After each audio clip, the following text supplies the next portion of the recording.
Thom Yorke of Radiohead played a gig in Tel Aviv, even though fans of his begged him not to and begged him to align himself with the BDS movement, boycott, divestment, sanctions on Israel.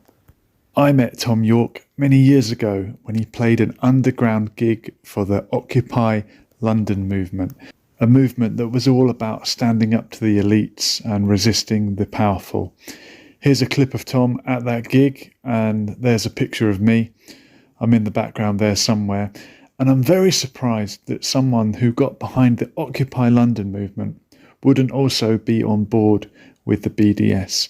He's given a very two sides of a story account of the conflict, of the genocide in Gaza, and Roger Waters, someone who would never play a gig in Tel Aviv, or not at least until Palestine is free, actually reached out to Thom Yorke. He begged him not to go, and Thom Yorke didn't listen.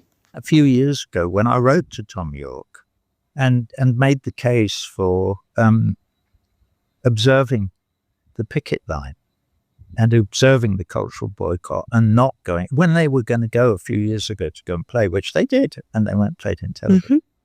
And he sent me back a slightly snide kind of answer, trying to be funny and clever and whatever.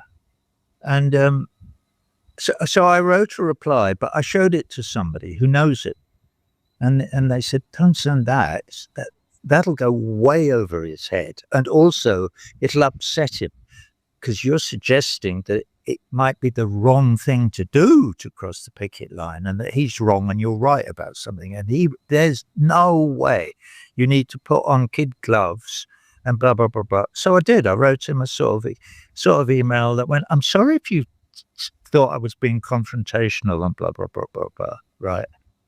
And he wrote back and he said, normally people on the other side of an argument at least have the decency or the grace or the something to have a conversation.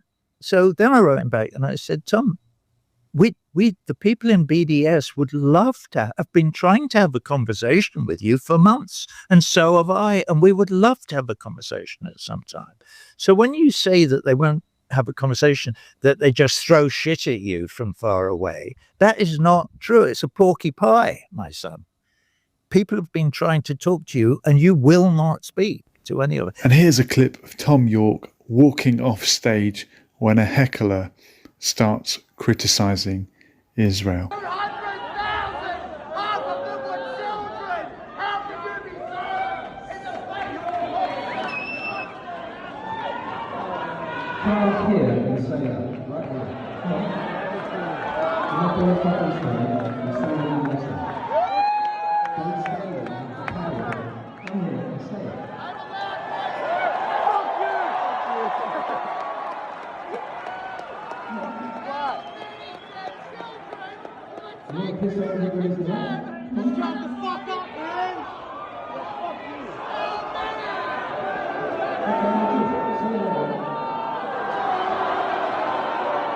He even stuck his finger up at the protester.